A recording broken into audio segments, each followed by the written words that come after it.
আসসালামু আলাইকুম, স্বাগত জানাচ্ছি আরটিভির সন্ধ্যার সংবাদে। আপনাদের সঙ্গে আছে আমরা দুজন, আমি সৈয়দা সাদিয়া বেনাজির এবং আমি ফাহমিদা সালাম।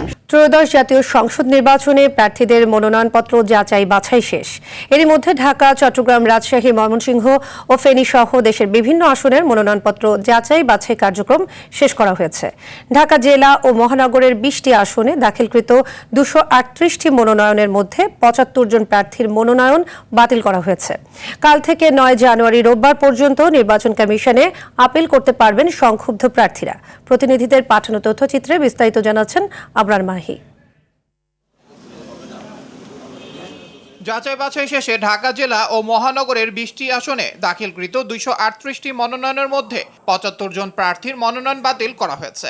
বৈধ ঘোষণা করা হয়েছে 163টি মনোনয়ন। রোববার মনোনয়ন যাচাই বাছাইয়ের শেষ দিন হলেও গতকালই যাচাই বাছাইয়ের কাজ প্রায় শেষ করে বিভাগীয় কমিশনারের কার্যালয়। চট্টগ্রামের হাটহাজারী, রাউজান, রাঙ্গুনিয়া, সীতাকুণ্ড ও পটিয়া আসনে বিএনপি প্রার্থী হুম্মাম কাদের চৌধুরী, মোহাম্মদ এনামুল হক সহ 33 প্রার্থীর মনোনয়ন বৈধ ঘোষণা করা হয়েছে। অপরদিকে জাতীয় পার্টির একাংশের চেয়ারম্যান ব্যারিস্টার আনিসুল ইসলাম মাহমুদ, স্বতন্ত্র প্রার্থী SM ফজলুল হক, ব্যারিস্টার শাকিলা ফারজানা সহ 12 জনের মনোনয়নপত্র বাতিল ঘোষণা করা হয়েছে। আগামী যে নির্বাচন হবে ইনশাআল্লাহ, এটাতে আমরা অবশ্যই চাইব একটা লেভেল ফিল্ড যাতে প্লেন থাকে, যাতে সকলে সমান সুবিধা পায়। আমাদের অনেক রকম জটিলতা ছিল, আমরা সবগুলো কাটিয়ে উঠে যখন মনোনয়নপত্র সাবমিট করেছি, সব জটিলতা কাটিয়ে আমরা মনোনয়নপত্র সাবমিট করেছি। ফেনী 1 ও 2 আসনে মনোনয়নপত্র যাচাই বাছাই শেষ হয়েছে। ফেনী 1 আসনে বেগম খালেদা জিয়ার বিকল্প ঢাকা মহানগর দক্ষিণ বিএনপির আহ্বায়ক রফিকুল আলম মজনু সহ 14 জনের মনোনয়নপত্র বৈধ ও 8 জনের মনোনয়ন অবৈধ ঘোষণা করা হয়েছে।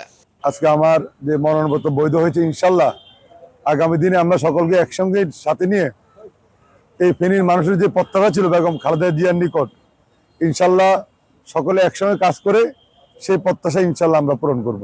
ময়মনসিংহ জেলার 11টি সংসদীয় আসনের মধ্যে 4টি আসন থেকে 6 জনের প্রার্থিতা বাতিল হয়েছে।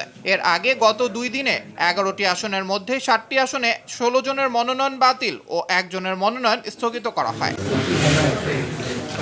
কুষ্টিয়ার 4টি আসনে 33 জনের মনোনয়ন যাচাই বাছাই শেষে 4 জন স্বতন্ত্র প্রার্থী সহ 6 জনের মনোনয়ন অবৈধ ও 27 জনের মনোনয়ন বৈধ ঘোষণা করে জেলা রিটার্নিং কর্মকর্তা। খুলনায় 6টি আসনে জাতীয় পার্টির 2 জন সহ 11 জনের মনোনয়নপত্র বাতিল ও 35 জনের মনোনয়ন বৈধ ঘোষণা করা হয়েছে। যাচাই বাছাইয়ের শেষ দিনে সিরাজগঞ্জের 6টি আসনের মধ্যে সিরাজগঞ্জ 4, 5 ও 6 আসনে 26 জন প্রার্থীর মধ্যে 7 জন প্রার্থীর মনোনয়নপত্র বাতিল হয়েছে।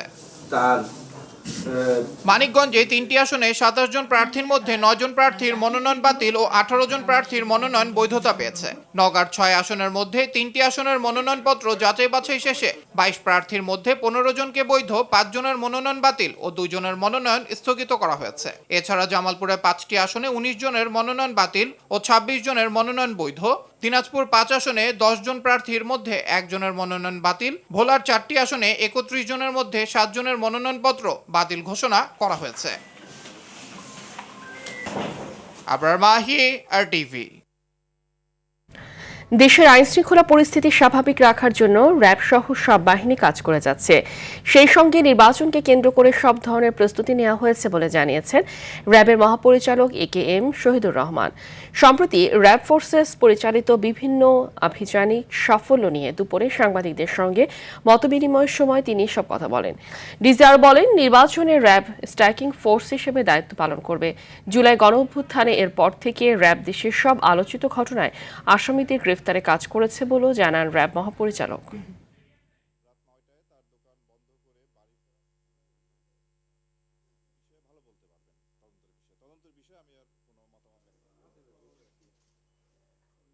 দেশের সার্বিক আইন শৃঙ্খলা পরিস্থিতি নিয়ন্ত্রণে রাখার জন্য, অপরাধ দমনের জন্য আমরা র্যাব সহ সবগুলি আইন শৃঙ্খলা বাহিনী আমরা আন্তরিকতার সাথে, নিষ্ঠার সাথে কাজ করে যাচ্ছি। আপনারা জানেন যে সামনে জাতীয় নির্বাচন, আমাদের সংসদ নির্বাচন 12ই ফেব্রুয়ারি। সেই নির্বাচনের পূর্বে আইন শৃঙ্খলা পরিস্থিতি যেন আরও ভালো হয়।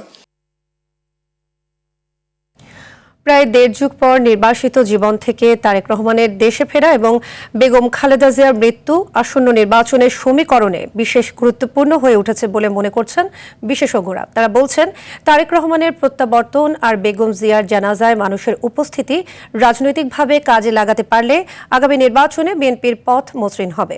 দলটির নেতারা বলছেন, বেগম খালেদা জিয়ার প্রতি ভালোবাসা এবং তারেক রহমানের নেতৃত্ব ভোটের আগে বিএনপির জনসমর্থন আরও শক্তিশালী করবে। শামীম চৌধুরীর রিপোর্টে দেখুন বিস্তারিত। 25 ডিসেম্বর তারেক রহমানের রাজস্বিক স্বদেশ প্রত্যাবর্তন। We have a plan for the people and for the country. 30 December সবাইকে কাঁদিয়ে না ফেরার দেশে বেগম খালেদা জিয়া, জানা যায় অগণিত মানুষের ভালোবাসা। দুটি ঘটনায় লক্ষ লক্ষ মানুষের উপস্থিতি বিএনপির প্রতি তাদের সমর্থনেরই একটি ইঙ্গিত বলে মনে করছেন রাজনৈতিক বিশ্লেষকরা। জনাব তারেক রহমানের প্রতি মানুষের আস্থা, বেগম জিয়া জানা যায় লাখ লাখ মানুষ এসেছেন, এটি ওনাকে সম্মান জানানো, ওনাকে শ্রদ্ধা জানানো, এটি যেমন একটি দিক আছে, আবার এটির একটি রাজনৈতিক ব্যাখ্যাও আপনি করতে পারেন। মানে লক্ষ লক্ষ মানুষের উপস্থিতিকে আপনি বিএনপির প্রতি এক ধরনের সমর্থনও আপনি চিন্তা করতে পারেন। বিএনপির নেতাকর্মীরা যে কোনো সময়ের চেয়ে এখন অনেক বেশি উজ্জীবিত, সেটি আগামী নির্বাচনে তাদেরকে সহায়তা করবে এবং এটা পজিটিভ হিসেবে কাজ করবে। বিএনপি নেতারা বলছেন, বেগম খালেদা জিয়ার মৃত্যুতে যে শূন্যতা তৈরি হয়েছে তা পূরণ হওয়ার নয়, তবে শোককে শক্তিতে রূপান্তর করে দলের ভারপ্রাপ্ত চেয়ারম্যানের নেতৃত্বে ঐক্যবদ্ধ বিএনপি। তাকে হারিয়ে শুধু বিএনপি নয়, সারা দেশই শোকে মুহ্যমান। এই শোক কাটিয়ে ওঠা বা তার অভাব অপূরণীয়। তবুও তার প্রদর্শিত পথে আমরা চলার চেষ্টা করব, তার আদর্শে ধারণ করে বিএনপি এগিয়ে যাবে এবং স্বাধীনতার সার্বভৌমত্ব অক্ষুণ্ণ রাখার জন্য সবসময় আমরা সচেষ্ট থাকব। বিএনপির এই জ্যেষ্ঠ নেতা বলেন, খালেদা জিয়ার দূরদর্শিতা তারেক রহমানের মাঝে খুঁজে পেয়েছে মানুষ, যা ভোটের মাঠে এগিয়ে নেবে বিএনপিকে। ম্যাচুরিটি বা এক্সপেরিয়েন্স তো সময়ের সাথে সাথে আসে। তারেক রহমান সঠিক পথেই আছেন। তার পিতা এবং মাতার উদাহরণ তার সামনে রয়েছে, রাষ্ট্র পরিচালনার, দল পরিচালনার উদাহরণ তার সামনে রয়েছে। সুতরাং আশা করি তিনি সঠিকভাবেই দেশকে নেতৃত্ব দিবেন। কঠিন পরীক্ষা সামনে রয়েছে, প্রথম পরীক্ষা এই নির্বাচন। আমি আশা করি বিএনপি তারেক রহমানের নেতৃত্বে সসম্মানে উতরে যাবে।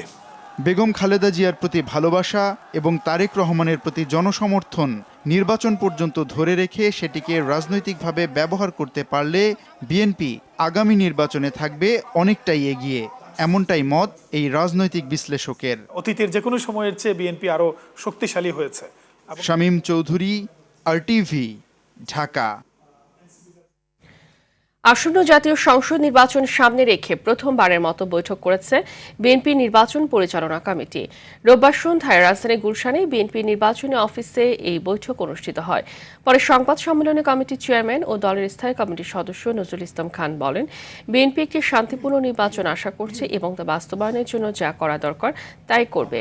বিএনপির প্রথম দল যারা বরাবরই দ্রুত সময়ে জাতীয় সংসদ নির্বাচনের দাবি জানিয়েছে। এ সময় তিনি বলেন, ন্যায্য কারণে কারো মনোনয়নপত্র বাতিল হলে সেটার দোষের নয়। যাদের দেশের রাজনীতি করার সুযোগ নেই তাদের নির্বাচনে অংশ নিতে না দেয়ায় নির্বাচন অংশগ্রহণমূলক হওয়া নিয়ে প্রশ্ন জাগবে না।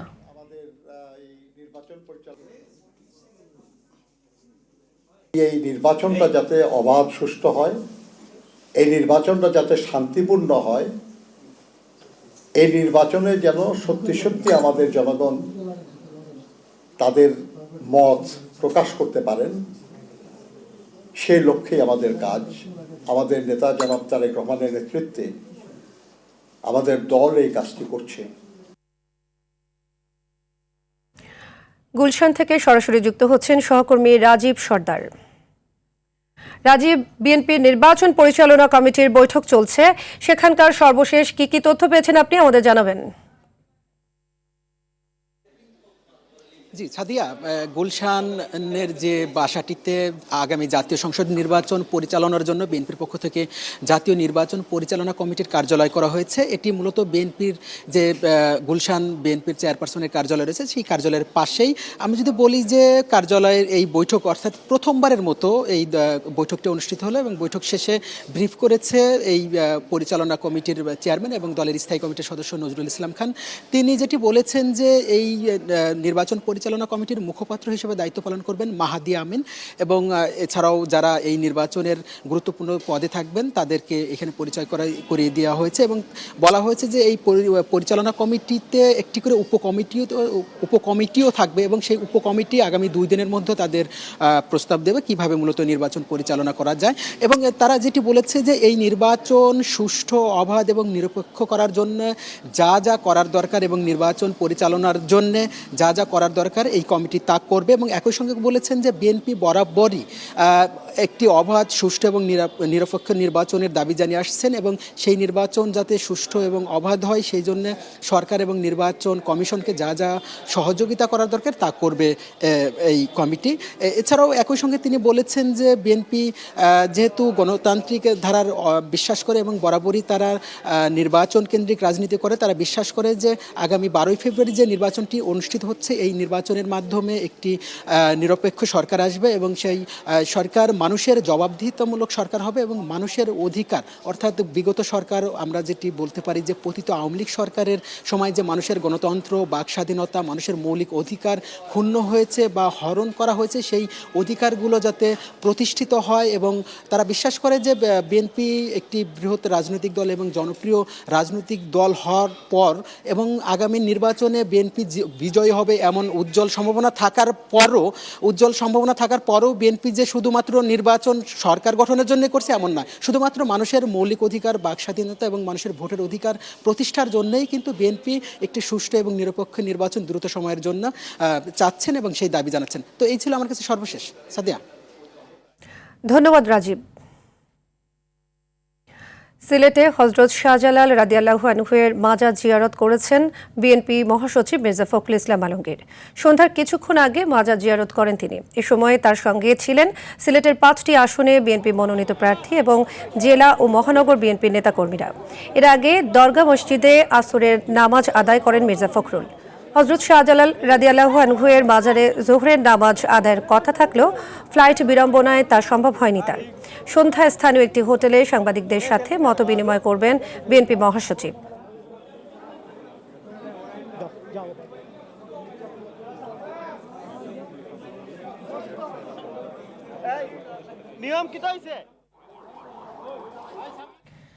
বিএনপি চেয়ারপারসন বেগম খালেদা জিয়ার কবর জিয়ারতে আজও সমাধি সৌধে মানুষের ঢল ছিল চোখে পড়ার মতো। ঘন কুয়াশা আর তীব্র শীত উপেক্ষা করে খালেদা জিয়ার সমাধিস্থলে আসছেন বিভিন্ন শ্রেণী পেশার মানুষ। শ্রদ্ধা জানাতে আসা মানুষরা বলছেন বেগম জিয়াকে নিয়ে তাদের আবেগের কথা, আর নেতাকর্মীরা করেন প্রিয় নেত্রীকে নিয়ে স্মৃতিচারণ। আরও জানাচ্ছেন শামীম চৌধুরী।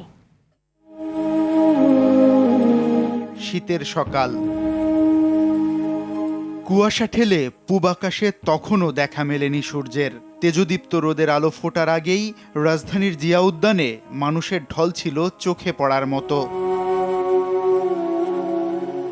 মৃত্যুর 6 দিন পরও সাবেক প্রধানমন্ত্রী এবং বিএনপি চেয়ারপারসন বেগম খালেদা জিয়ার কবরে শ্রদ্ধা জানাতে আসেন বিএনপির নেতাকর্মী সহ বিভিন্ন শ্রেণী পেশার মানুষ। ফুলেল শ্রদ্ধা জানানোর পাশাপাশি কবর জিয়ারত করেন বিভিন্ন সামাজিক সাংস্কৃতিক সংগঠনের নেতৃবৃন্দ। ফুলে ফুলে মুড়িয়ে দেয়া হয় বিএনপি চেয়ারপারসনের কবর। শীত উপেক্ষা করে শ্রদ্ধা জানাতে আসা মানুষজন তুলে ধরেন বেগম খালেদা জিয়াকে নিয়ে তাদের আবেগ। যে ওনারা জীবিত থাকাকালে আমি দেখতে খুব ইচ্ছে ছিল, তা দেখতে তো পারিনি, ভাগ্যে হয়নি। এখন আমার হাজবেন্ড খুব অসুস্থ, সার্জারির রোগী, তাও আমি আসছি। উনি খুব ওনার ভক্ত। ওনার মতো একজন মানুষকে আমাদের বাচ্চাদেরকে চেনানোর জন্য নিয়ে আসছি, যে উনি একজন আপসীন নেত্রী ছিল, আমাদের দেশে কেমন ছিল বাচ্চারাও জানুক, দেখুক। নেতাকর্মীরা করেন প্রিয় নেত্রীকে নিয়ে স্মৃতিচারণ। ওনার জীবন থেকে আমরা অনুপ্রেরণা পাই, আমরা একজন সৎ এবং নিষ্ঠাবান যেন রাজনীতিবিদ হয়ে বাংলাদেশের মানুষের পাশে দাঁড়াই। উনি আমাদেরকে সন্তানের স্নেহ দিয়েছেন। আজকে উনি আমাদের মাঝে নাই, উনি দেশের জন্য অনেক ত্যাগ স্বীকার করেছেন, গণতন্ত্রের জন্য, দেশের উন্নয়নের জন্য, দেশের স্বাধীনতা সার্বভৌমত্বের জন্য, ইসলামী মূল্যবোধের জন্য। বেগম খালেদা জিয়ার রুহের মাগফিরাত কামনায় কবরের পাশেই কোরআন তেলাওয়াত করেন অনেকে। বেগম খালেদা জিয়া ছিলেন মানুষের আবেগ, ভালোবাসা আর ঐক্যের প্রতীক। দেশ এবং দেশের মানুষের স্বার্থের প্রশ্নে আপোষহীন। অনন্তকালের মহাযাত্রায় চলে গেলেও প্রদীপ হয়ে তিনি জ্বলবেন সবার হৃদয়ে। Shamim Chowdhury, RTV, Dhaka. BNP chairperson ও সাবেক 3 বারের প্রধানমন্ত্রী প্রয়াত বেগম খালেদা জিয়ার স্মরণে ঢাকা বিশ্ববিদ্যালয়ে অনুষ্ঠিত হলো শোকসভা। সকাল 10:30 বিশ্ববিদ্যালয়ের সিনেট ভবনের মিলনায়তনে ভাব গাম্ভীর্যে এই শোকসভা শুরু হয়। শোকসভায় ঢাকা বিশ্ববিদ্যালয়ের উপাচার্য, উপাচার্য, সাবেক উপাচার্য সহ বিশিষ্ট শিক্ষকরা উপস্থিত ছিলেন। বেগম জিয়ার প্রয়াণ উপলক্ষে ঢাকা বিশ্ববিদ্যালয়ের আয়োজনে শোক বই খোলা হয়। শোক বইয়ে আগতরা বেগম জিয়ার প্রতি শোক অনুভূতি প্রকাশ করেন। বইটি আগামী 3 দিন বিশ্ববিদ্যালয়ের অধ্যাপক আব্দুল মতিন চৌধুরীর ভার্চুয়াল ক্লাসরুমে রাখা হবে। সেখানে সবাই শোক প্রকাশ করার সুযোগ পাবেন।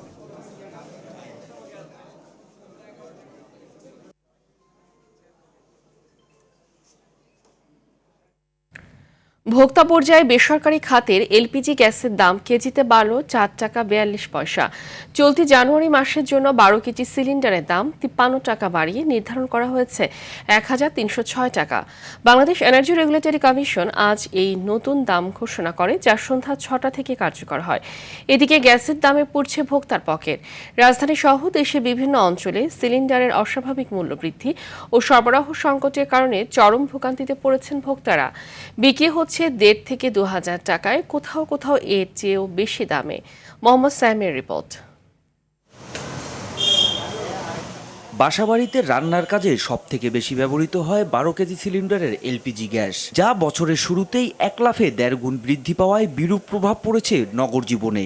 2,000 টাকা দিয়ে সিলিন্ডার কিনে আনতে হইতাছে। আগে 1500 টাকা ছিল, 500 টাকা আরো বাড়াইছে।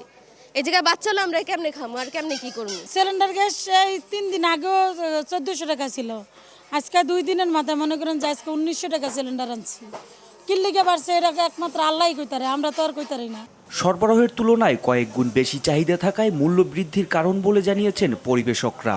কোম্পানি ওই দিক দিয়ে আমাদেরকে গ্যাস দিতে পারতেছে না, এদিক দিয়েও 2-4টা যদি আনি তাহলে মানুষ আসে হুমড়ি খায়া পড়ে। মহালের ভিতরে আজকে আমি 3-4 দিন দিতে পারতেছি না। এখন হয়তো আগে এই 4-5 টাকা আসছে, হয়তো 1500 টাকা বিক্রি করতে পারি, এরকম হতে পারে। দেখা যায় 1400 টাকা কিনছি, 1500 টাকা বিক্রি করছি।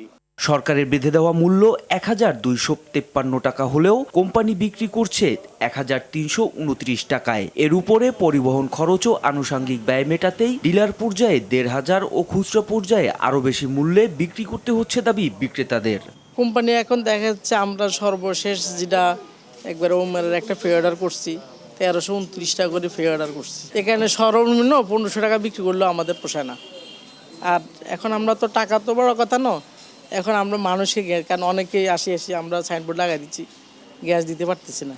এদিকে জানুয়ারি মাসের জন্য এলপিজির দাম আগামীকাল রোববার ঘোষণা করবে বাংলাদেশ এনার্জি রেগুলেটরি কমিশন। নগরবাসীর দাবি সাধ্যের মধ্যে রাখা হবে এলপিজির দাম। মোহাম্মদ সায়েম, RTV, ঢাকা। দেশে বিদ্যমান মামলার জট কমাতে সবার সহযোগিতা চেয়েছেন নবনিযুক্ত প্রধান বিচারপতি জুবায়ের রহমান চৌধুরী। রোববার সুপ্রিম কোর্টে অ্যাটর্নি জেনারেলের কার্যালয় ও সুপ্রিম কোর্ট বার অ্যাসোসিয়েশনের পক্ষ থেকে প্রধান বিচারপতিকে দেয়া সংবর্ধনা অনুষ্ঠানে একথা বলেন তিনি। এর আগে অনুষ্ঠানে যোগ দিয়ে বিচার বিভাগ সিন্ডিকেট মুক্ত করতে প্রধান বিচারপতিকে শুদ্ধি অভিযান চালাতে বলেন ভারপ্রাপ্ত অ্যাটর্নি জেনারেল মোহাম্মদ আরশাদুর রউফ। বিচার বিভাগের দুর্নীতি ও সিন্ডিকেটে জড়িতদের বিরুদ্ধে ব্যবস্থা নেওয়ার আহ্বান জানান সুপ্রিম কোর্ট বার অ্যাসোসিয়েশনের সভাপতি মাহবুবউদ্দিন খোকনও।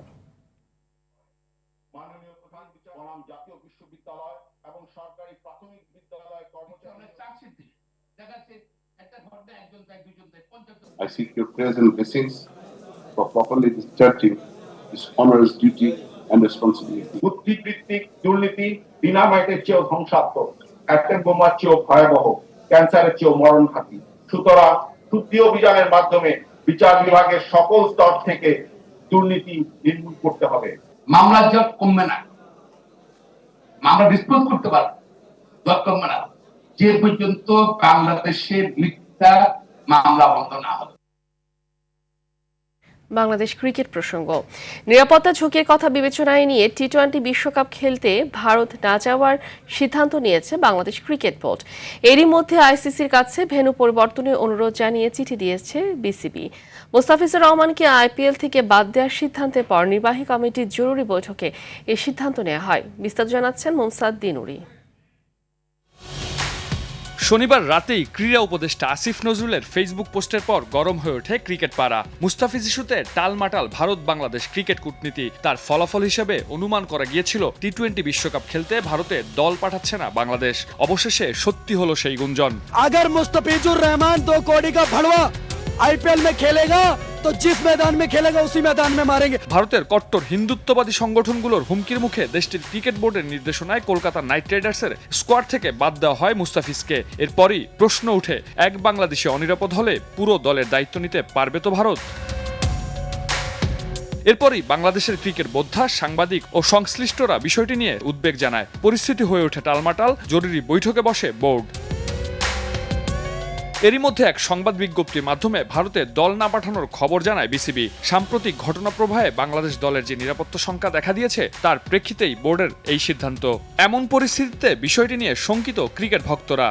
আমি একেবারে বলবো, যেহেতু এত বড় একটা ইভেন্ট আইপিএল, আমাদের একজন মুস্তাফিজ নক্ষত্র বাংলাদেশের, একটা লোককে না দিতে পারে একটা দলকে কিভাবে দেবে? আমরা আইসিসি টুর্নামেন্ট, টি-20 টুর্নামেন্ট খেলতে যাবো, কিভাবে সে নিয়ন্ত্রণ করবে? যে স্টেটমেন্টটা দিয়েছে, যে বিসিবি যেটা বলেছে, ওই স্টেটমেন্টে যদি অনড় থাকে তাহলে ঠিক আছে।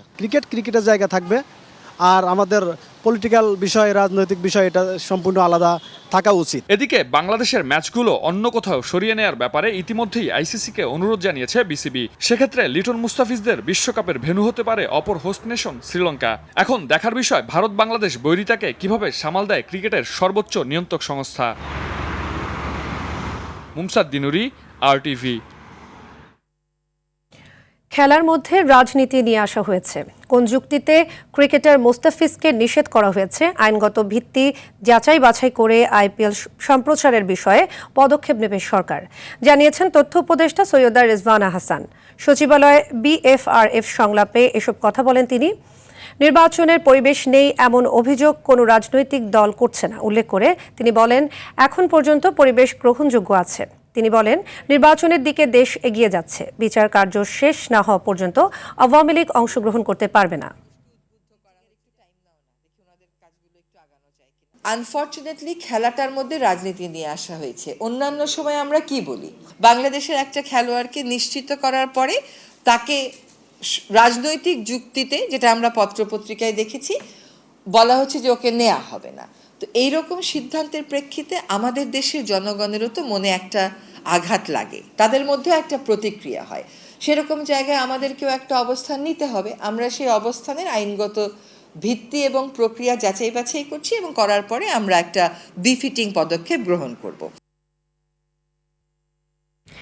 রাজধানী কাউরান বাজার এলাকায় পুলিশের সঙ্গে মোবাইল ফোন ব্যবসায়ীদের দফায় দফায় সংঘর্ষে রণক্ষেত্রে পরিণত হয়েছে পুরো এলাকা। ন্যাশনাল ইকুইপমেন্ট আইডেন্টিটি রেজিস্টার বাস্তবায়নের প্রতিবাদ সহ একাধিক দাবিতে রোববার সকাল থেকে অবস্থান কর্মসূচি শুরু করেন মোবাইল ফোন ব্যবসায়ীরা। সকাল 10:30টার দিকে কাউরান বাজার সার্ক ফোয়ারার মোড় অবরোধ করলে যান চলাচল বন্ধ হয়ে যায়। পরিস্থিতি নিয়ন্ত্রণে আনতে পুলিশ লাঠিপেটা শুরু করলে উভয় পক্ষের মধ্যে ধাওয়া পাল্টা ধাওয়া ও সংঘর্ষের ঘটনা ঘটে। এ সময় আন্দোলনকারীরা ইটপাটকেল নিক্ষেপ করলে এলাকায় আতঙ্ক ছড়িয়ে পড়ে।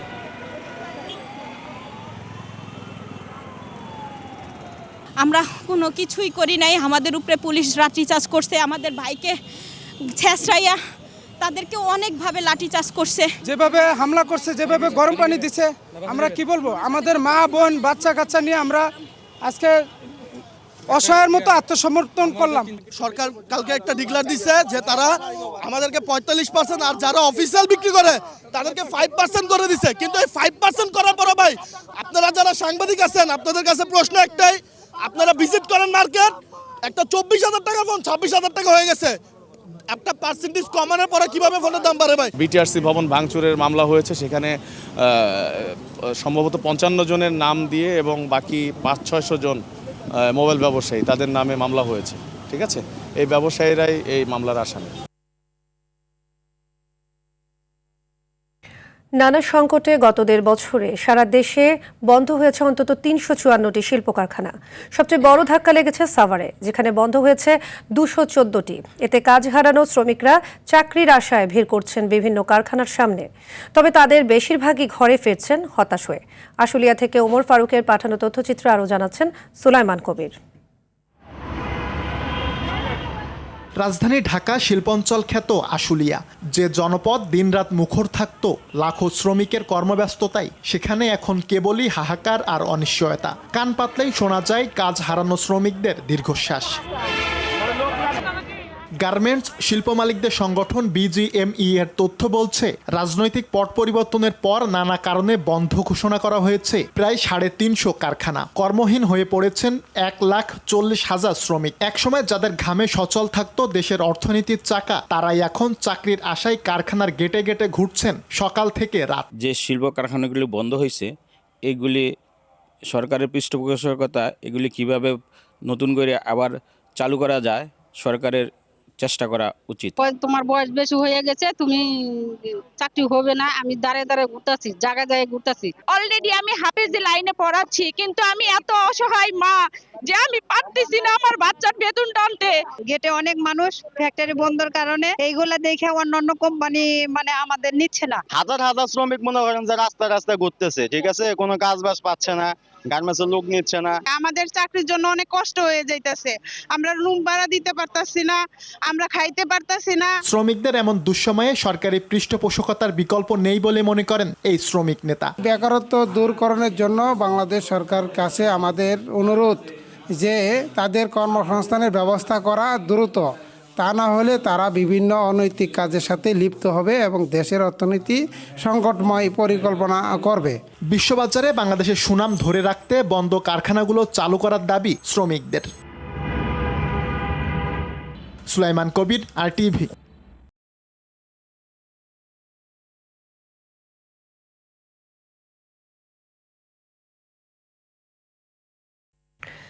আইসিসি টি20 বিশ্বকাপের জন্য 15 সদস্যের দল ঘোষণা করেছে বিসিবি। দলে জায়গা পায়নি বিপিএল এর দুরন্ত ফর্মে থাকা ব্যাটার নাজমুল হোসেন শান্ত। এছাড়াও ছিটকে গেছেন অফ ফর্মে থাকা wicket keeper batsman Jaker Ali. 15 সদস্যের স্কোয়াডে আছেন 7 ব্যাটার, 3 স্পিনার ও 5 পেস বোলার। বিস্তারিত মাহফুজুল ইসলামের রিপোর্টে। লিটন দাসকে অধিনায়ক ও সাইফ হাসানকে তার ডেপুটি করে ঘোষিত 15 সদস্যের দলে নেই বড় কোনো চমক। তবে গেল বিশ্বকাপ খেলা 9 ক্রিকেটার ধরে রেখেছেন নিজের জায়গা, নতুন যুক্ত হয়েছেন 6 জন। স্কোয়াডে আছেন 7 জেনুইন ব্যাটসম্যান। বাদ পড়েছেন শান্ত, লিটন, সাইফ ছাড়াও টপ ও মিডল অর্ডারে টিম ম্যানেজমেন্ট ভরসা রেখেছে তানজিদ তামিম, পারভেজ ইমন, তৌহিদ হৃদয়, শামীম হোসেন ও নুরুল হাসান সোহানের উপর। 3 জেনুইন স্পিনারের মধ্যে আছেন মেহেদি হাসান, রিশাদ হোসেন ও নাসুম আহমেদ। 3 জনেরই আছে টেল এন্ডে ব্যাট চালানোর দক্ষতা। 5 পেসারের মধ্যে আছেন মোস্তাফিজুর রহমান, তানজিম হাসান, তাসকিন আহমেদ, সাইফুদ্দিন ও শরীফুল ইসলাম। মাহফুজুল ইসলাম, RTV, ঢাকা। দর্শক, জমে উঠেছে ত্রয়োদশ জাতীয় সংসদ নির্বাচন। আলোচনা ঝড় উঠছে চায়ের কাপে। সেই তর্ক বিতর্ক, আলোচনার সমালোচনা তুলে আনতেই আমাদের এবারের আয়োজন হ্যাপি কাউ চায়ের আড্ডায় নির্বাচন। প্রকৃত পর্যবেক্ষক হচ্ছেন আমার দেশের জনগণ, প্রকৃত পর্যবেক্ষণ হচ্ছে আমার দেশের সাধারণ মানুষ। কোনো বিদেশিরা এসে এখানে এসে কোনো প্রেসক্রিপশন দিয়ে কোনো। দর্শক, হ্যাপি কাউ চায়ের আড্ডায় নির্বাচন এর এবারের পর্বে আমি মাজেদুল হক মানিক আছি আপনাদের সাথে। ঘনিয়ে আসছে জাতীয় সংসদ নির্বাচন, এর সাথে জমে উঠছে নির্বাচনের আলোচনা সমালোচনা। এই নিয়ে মেহেরপুর 1 আসনে উপস্থিত হয়েছি আমি। এলো instant milk powder happy cow, যেমন সাশ্রয়ী তেমনি পুষ্টিগুণে ভরপুর। হ্যাপি কাউ, গরুর দুধের স্বাদ সবাই পাক। নির্বাচনে ভূমিকা পালন করবেন প্রকৃত পর্যবেক্ষক হচ্ছেন আমার দেশের জনগণ, প্রকৃত নির্বাচনে ভূমিকা পালন করবেন প্রকৃত পর্যবেক্ষক হচ্ছেন আমার দেশের জনগণ। প্রকৃত নির্বাচন কমিশনকে স্বচ্ছতার পরিচয় দিতে হবে।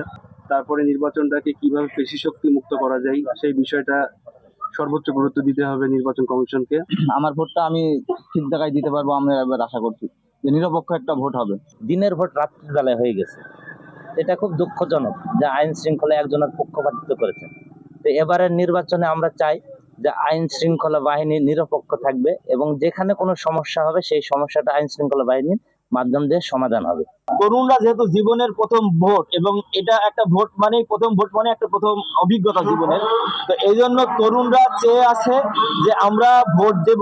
এবার যারা নতুন ভোটার হয়েছে তাদের মাঝে সবচেয়ে উদ্দীপনাটা বেশি। প্রশাসন এবং আইন শৃঙ্খলা বাহিনী এরা যদি সঠিকভাবে কাজ করে, তাদের অর্পিত দায়িত্ব যদি সঠিকভাবে পালন করে, তাহলে এরকম উল্টোপাল্টা কিছু ঘটবে না।